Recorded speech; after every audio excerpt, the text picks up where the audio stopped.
கர்த்தருடைய கண்கள் செருபாபேலின் கையில் இருக்கிற தூக்கு நூலை சந்தோஷமாய் பார்க்கிறது என்று சொல்லப்பட்டது. தூக்கு நூல் என்று சொல்லும் பொழுது இந்த இடத்துல நம்முடைய கரத்தில் ஆண்டவர் தந்திருக்கிற ஊழியம், அதுதான் தூக்கு நூலுக்கு ஒப்பானது. தூக்கு நூலை குறித்து அநேக கருத்துக்களை ஆவியானுடைய துணையை கொண்டு நாம் தியானிக்கலாம். ஆனா இந்த இடத்துல இந்த தூக்கு நூலை ஊழியமாக நாம் எடுத்துக்கொள்வோம். கர்த்தர் நம்முடைய கரத்தில் தந்திருக்கிற ஊழியம், தேவன் என்னுடைய கரத்தில் தந்திருக்கிற ஒரு தூக்கு நூல். இந்த தூக்கு நூலை கர்த்தர் சந்தோஷமாய் பார்க்கிறார். அப்படியானால் தூக்கு நூல் என்னென்ன காரியங்களுக்கு செயல்படுகிறது?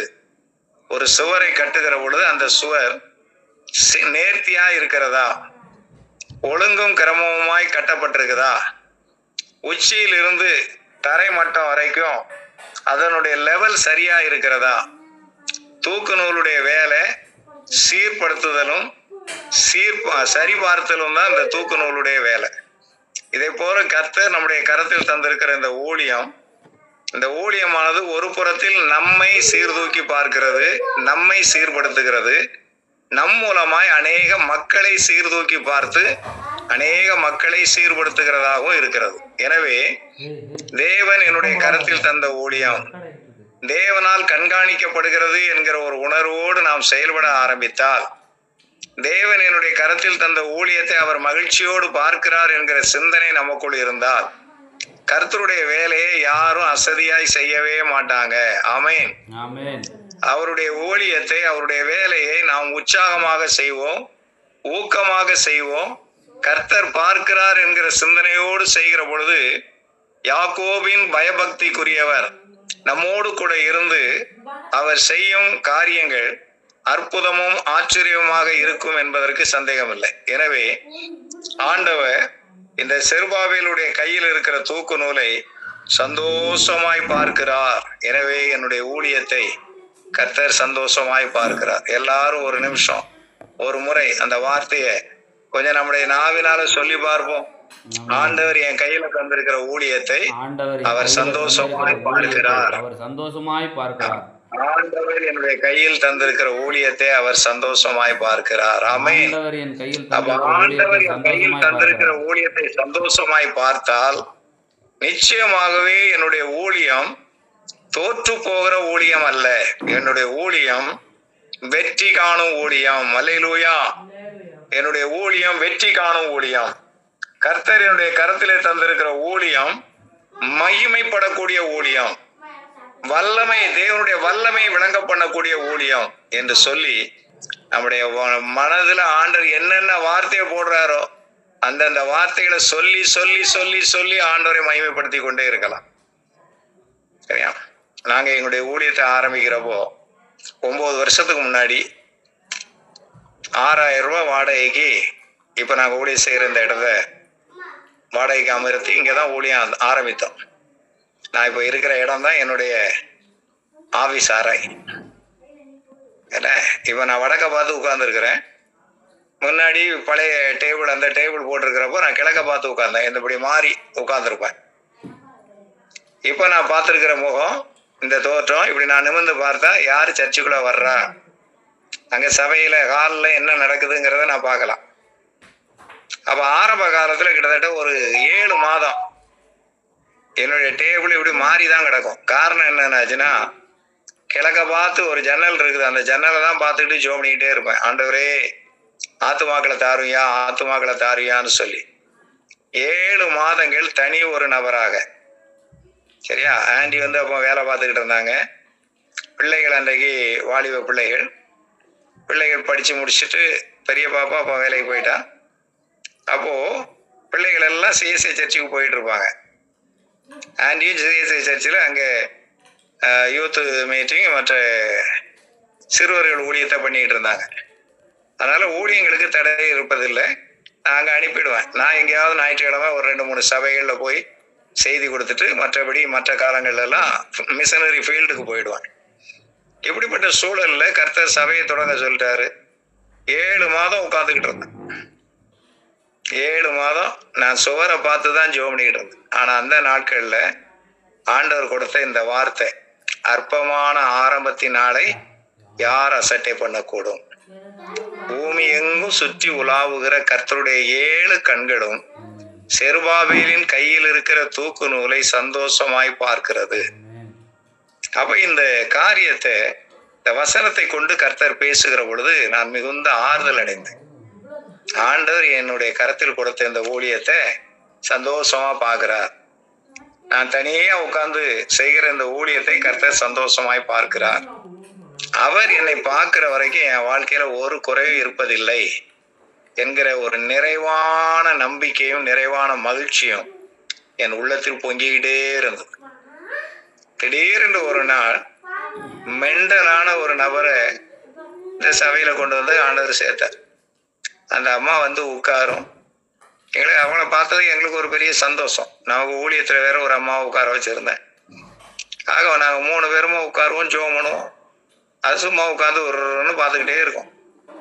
டீ போட்டு கொடுத்தா டீ வாங்கி குடிக்கும், சோறு கொடுத்தாச்சுன்னா சாப்பிடும். சாயங்காலம் 3:30 மணிக்கு ஆட்டோமேட்டிக்காக இறங்கி போயிடும். போறேன் வர்றேன்னுலாம் ஒன்றும் பேசாது. அப்புறம் அதுக்கு ஒரு 3 மாதம் ஜெபம் பண்ணோம். 3 மாதம் கழிச்ச பிறகு அந்த அம்மா வாய் திறந்து பேச ஆரம்பிச்சாங்க. கர்த்தர் அந்த அம்மாவுக்கு விடுதலை கொடுத்தா. அதுக்கப்புறம் ஊழியத்துல ஆத்துமாக்கள் வர ஆரம்பிச்சிட்டாங்க. இன்னைக்கு பாத்தீங்கன்னா இந்த 9 வருஷத்துக்குள்ளார இந்த ஊழியம் ஒரு சிறு இடம்தான். மொத்தம் ஒரு 25 பேர் 27 பேர் வருவாங்க. பண்டிகைக்கு மாத்திரம் ஒரு 55 பேர் வருவாங்க. பண்டிகை வருஷ பரப்பு. இந்த சிறு ஊழியத்துல இருந்து கிட்டத்தட்ட 16 மிஷனரிகளை தாங்குகிறோம். 16 மிஷனரிகளை தாங்குகிறோம். எல்லாம் பெரிய படித்த மேதாவிகள் கிடையாது, பெரிய திறமைசாலிகள் கிடையாது. சரியா? என்ன வேலை இல்லாது இருந்த மக்கள், தரித்திரப்பட்டு கிடந்த மக்கள், பஸ்ஸுக்கு வரக்கூட காசு இல்லாம இருக்கிற மக்களை கொண்டு வந்து உட்கார வச்சு ஆண்டவரை பற்றி சொல்லி அவங்கள கர்த்தருக்குள் வழி நடத்தி இன்றைக்கு ஆண்டவர் அந்த மக்களை என ரட்சித்து அபிஷேகித்து ஸ்நானங்களுக்கு உட்படுத்தி அப்போஸ்தல உபதேசத்துல வளர்ந்து இன்னைக்கு கர்த்தருக்காக ஜெபத்தினாலும் தங்களுடைய பொருளினாலும் ஊழியம் செய்யக்கூடிய அளவுக்கு பிள்ளைகளை கர்த்தர் ஆசீர்வதித்திருக்கிறார். எனவே இதே காரியத்தை கர்த்தர் உங்களுடைய வாழ்க்கையிலும் செய்வார். அல்லேலூயா. 1991 வருஷம் எங்களுக்கு ஏப்ரல் 4ஆம் தேதி மேரேஜ் ஆச்சு. ஆண்டவர் என்னை ஊழியத்துக்கு அழைக்கிறப்போ முதலாய் காருசேரின்னு ஒரு இடத்தை காண்பித்தார். இந்த காருசேரிங்கிற இடம் வல்லநாடு மலைக்கு பக்கத்துல இருக்குது, காட்டுக்குள்ள இருக்குது. ஏன்னா அந்த இடத்துல போய் ஊழியம் செய்யணும்னு சொல்லி நான் அந்த இடத்துல போய் பார்த்து ஊழியம் செய்து ஊழியத்தெல்லாம் ஆரம்பிச்சு வச்சுட்டு வந்தேன். 91 அந்த இடத்துல அப்போ மேரேஜ் ஆகி நான் சென்னை வந்துட்டேன். அந்த இடத்துல தாஸ் என்று சொல்லி ஒரு ஐயா ஊழியம் செஞ்சாங்க, மலையாளத்து ஐயா, கேரளாக்காரர். அப்புறம் அந்த இடத்துல ஒரு இடம் வாங்குறதுக்கு, ஒரு 23 சென்ட் இடம் வாங்குறதுக்கு அன்றைக்கு ஒரு 23,500 ரூபாய் சென்னைக்கு வந்து அவங்க கிட்ட நான் கொடுத்து விட்டேன். இன்றைக்கு அந்த 23.5 சென்ட் இடத்தை வாங்கி அதில் இன்னைக்கு சபையை கட்டி காடு, சுத்த பட்டிக்காடு. இன்றைக்கு பார்த்தீங்கன்னா அந்த பட்டிக்காட்டுகளையும் கார்ல போய் கர்த்தரை ஆராதிக்கக்கூடிய அளவுக்கு ஆண்டவர் விசுவாசிகளை கொடுத்திருக்கிறார். அல்லேலூயா. அதனால நல்லா புரிஞ்சுக்கிடணும். கர்த்தருடைய கண்கள் என் கையில் இருக்கிற தூக்கு நூலை சந்தோஷமாய் பார்த்தது உண்மையானால் என் ஊழியம் சிறக்கும் என்பது உண்மை. ஆமென். நம்முடைய ஊழியம் சிறக்கும் என்பது உண்மை. அப்போ நான் இந்த முறை ஊழியத்துக்காக வந்திருக்கிறப்போ, சரியா, பிரதர் பரமசிவன் பேர் வருது. செல்லத்துறையுடைய சித்தப்பா பேர் என்ன? பிரதர் உங்க பேர் என்ன? மைக் ஓபன் பண்ணிட்டு சொல்லுங்க. பரமசிவன் தான். பரமசிவன் தானா? இப்பவும் பரமசிவன் தான். தோத்துறோம்.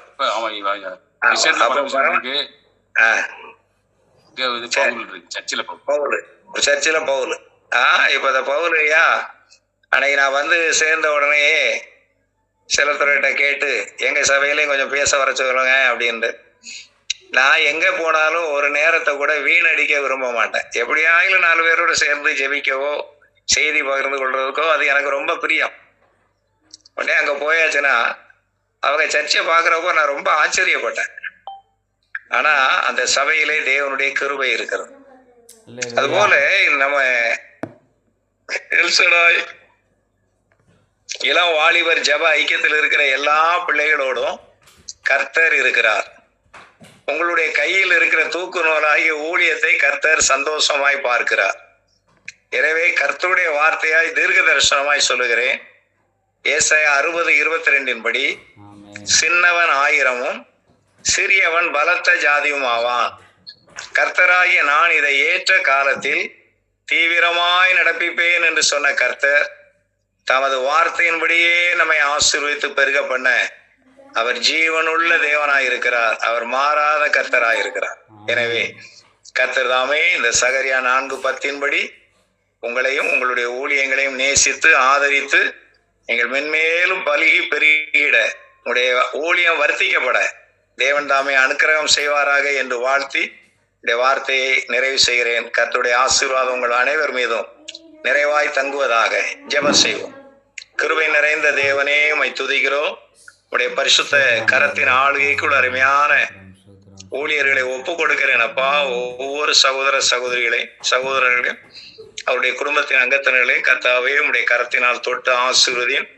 பிள்ளைகளுடைய கையில் கொடுக்கப்பட்டிருக்கிறதான ஊழியமாகிய இந்த தூக்கு நூலை நீர் சந்தோஷமாய் பார்க்கிறேன். இந்த ஊழியத்தை செய்கிற தமது பிள்ளைகள் தங்களை சீர்படுத்தவும் தங்களை சீராக்கி கொள்வதோடு அநேக சீர்கெட்ட பிள்ளைகளை உடைய வசனத்தின் வெளிச்சத்திற்குள் சீர்படுத்தி உம்முடைய சிங்காசனத்துக்கு உண்பதாய் கரைதிரையற்றவர்களாய் கொண்டு நிறுத்தும்படிக்கு தேறினவர்களாய் விளங்கிட ஒவ்வொரு ஊழியக்கார சகோதரிகளை அவருடைய பிள்ளைகளையும் கர்த்தர் உருவாக்கிட வேண்டும் என்று ஜெபிக்கிறேன்.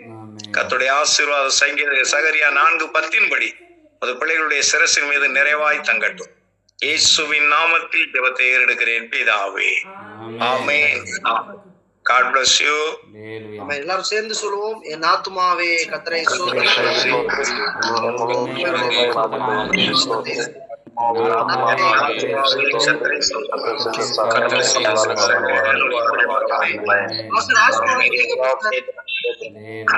நம்முடைய கர்த்தராகிய இயேசு கிறிஸ்துவின் கிருபையும் பிதாவாகிய தேவனுடைய அன்பும் பரிசுத்த ஆவியானுடைய ஐக்கியம் சமாதானம் வழிநடத்தலும் பாதுகாப்பு பராமரிப்போம் இன்று சதா காலங்கள் உங்கள் அனைவரோடும் உங்கள் கரத்தில் ஆண்டவர் கொடுத்த ஊழியங்களோடும் நிறைவாய் தங்கி இருப்பதாக.